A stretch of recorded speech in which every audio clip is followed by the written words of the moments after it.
Hi, I'm Manny Montilla, a resident of New York City, currently living in the Bronx. And how old are you, Manny?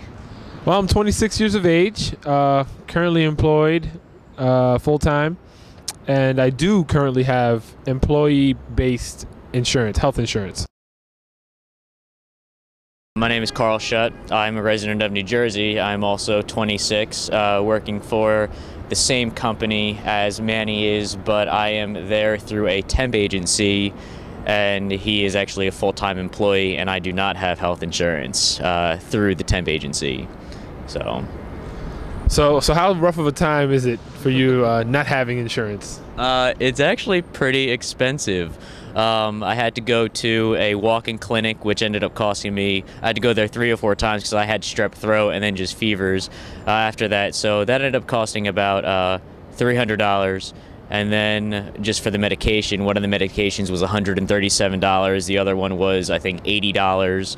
So it would have been nice if I had health insurance or at least a prescription plan to help me out with that one. So it's like 2 weeks worth of work, you know. Well, unfortunately, or I guess fortunately for me, I can't really relate with that. At my job, luckily for me, covers me pretty well. I can't say that I have any real issues as far as, what I have to pay, come out of pocket, things like that. They pretty much take care of everything.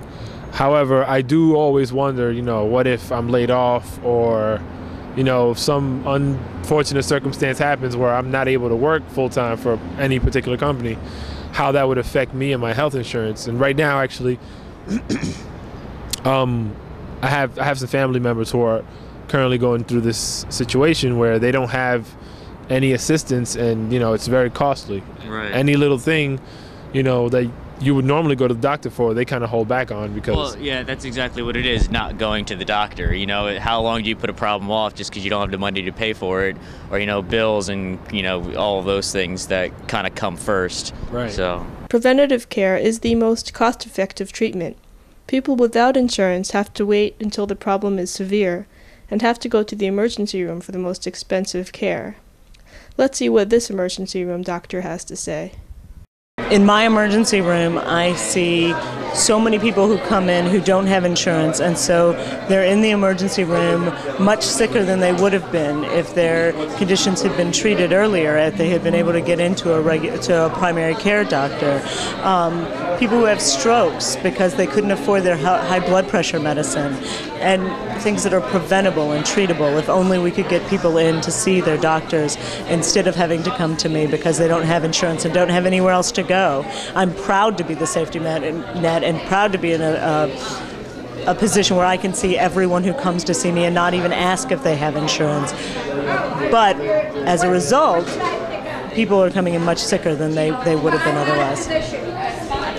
I wish things were a little different, because we do pretty much same stuff. Yeah. At our job. Yeah, I'd say so too. Now, what is it about? Does your temp agency at all offer?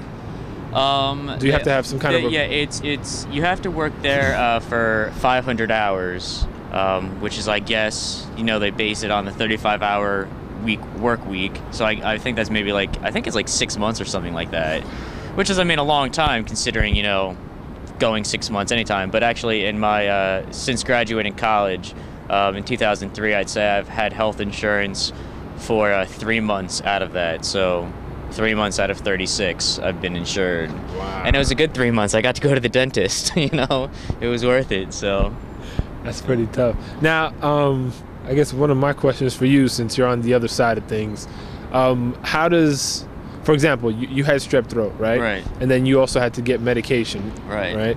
So then, those were expenses. Now, as far as a follow-up is concerned, I'm sure they said, come check me out. Yeah, and such. Did you actually go? Yeah, I did the follow-ups because it's, what's the point in spending, a couple $100s and then getting sick again. So even the follow-up visits, they were always between $55 and $80. So, it's always just kind of like a jab in the pocket, which just, it stinks when they go in and they say, how you feeling? I'm feeling fine. Okay, you're cured. And it's well, wow, that's nice to know that you made money off of me for that. Right. But that's just the system. So the name of this bill, the single payer bill, is the HR 676. Okay. Now that's just political jargon for what this actual single payer thing is. And, you know, people in our age bracket, 19 to 29, are actually affected most because we're the biggest chunk of people without insurance. Right. For various reasons. I mean, recent college graduate, you know, we're still kind of shaking ourselves loose and trying to figure out where we want to end up being. I think the number is around like 30% around there who doesn't have it. Right. Which is, I think, about 14 million people. That's a lot of people. It is a lot. So, I mean, you know, if you are in a union, you should go to your union representative, talk to them about this HR 676 bill, that you're for it. I mean, it can only help and benefit a bunch of people.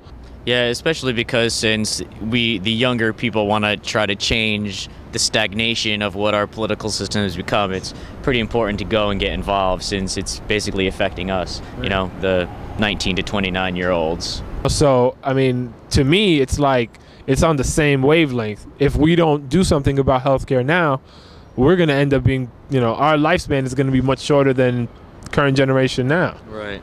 I agree. So definitely contact your congressman, congresswoman, any of your political leaders. Make sure you get a hold of them and support this single payer bill because it will definitely benefit you and those you love. Right. A lot of times what people say, you know, I don't have health insurance, and then there's COBRA. People say I can do that. The thing with COBRA is it ends up costing, I think, like over $400 a month, which is, when you're only starting out and you're making about $30,000, you know, that's kind of a little bit too expensive, you know, on top of rent and just cost of living.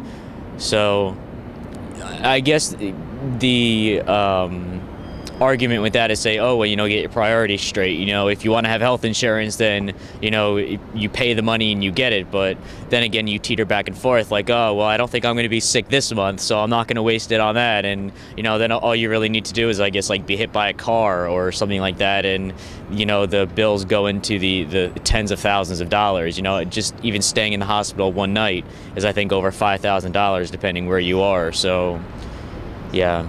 Yeah, it's tough. I mean, for me, on top of being a part of this 19 to 29-year-old group, I'm also Latino, and you know, over 33% of Latinos lack coverage, you know, and 21% of U.S.-born Latinos lack insurance.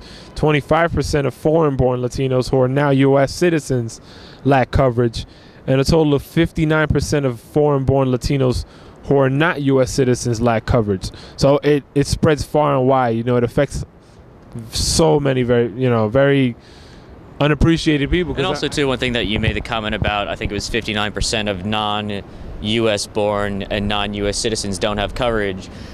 So many people just always say things like, well, you know, they're not U.S. citizens, or, you know, tell them to go back to their country. Well, it's humorous that, you know, the majority of Americans who are born here were probably like maybe 5th or 6th generation Americans.